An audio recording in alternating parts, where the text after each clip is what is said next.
Betty.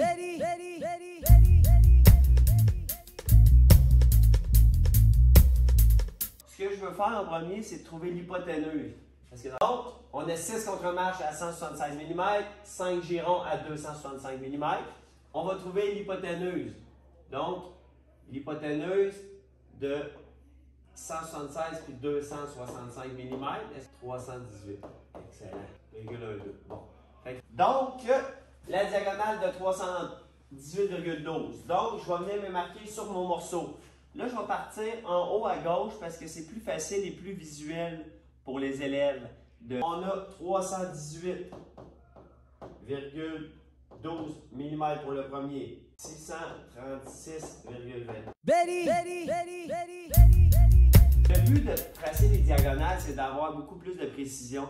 Parce que si j'installe, mettons, mon gabarit sur mon équerre, puis je m'installe à 176, 265, puis que je commence à me tracer, ben tu sais, ça se peut qu'à chaque contre-marche giron, je me tasse d'un huitième de pouce.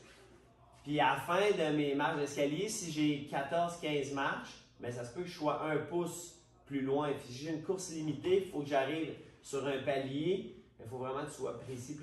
Donc, je m'installerai contre-marche giron. OK?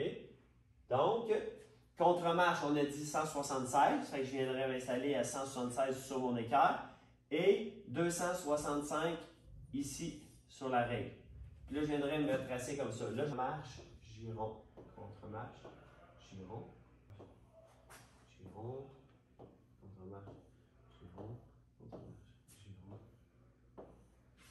OK? Fait que là, on est capable un petit peu de visualiser notre 2 par 10 quand il va s'installer comme ça va être notre marche d'escalier.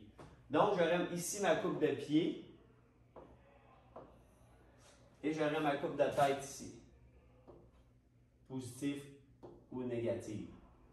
Okay? Là, on va venir tracer là-dessus, puis ça va être plus facile à visualiser après. Avant, on va calculer notre coupe de tête puis notre coupe de pied. On avait un 2 par 6, donc 140 mm.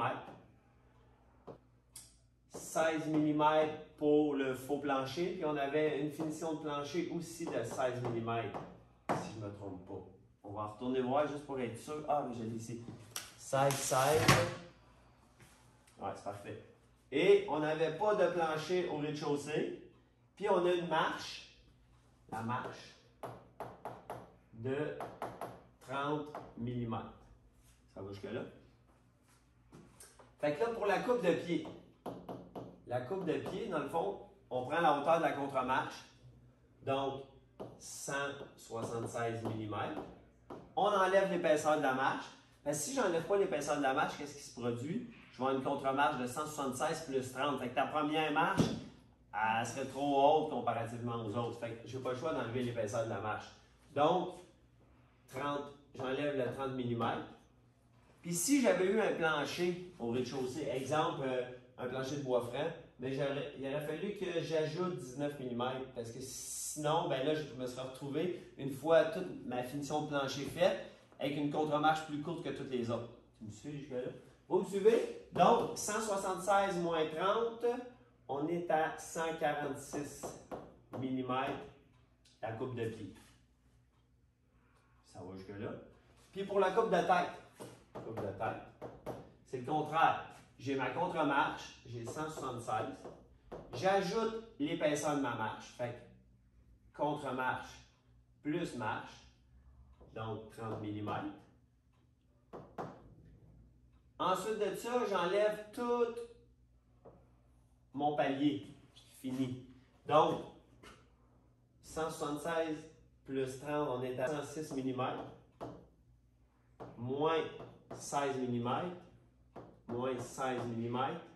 Moins 140 mm. De 34. Plus 34 mm. Là, dans le fond, cette petite partie-là ici.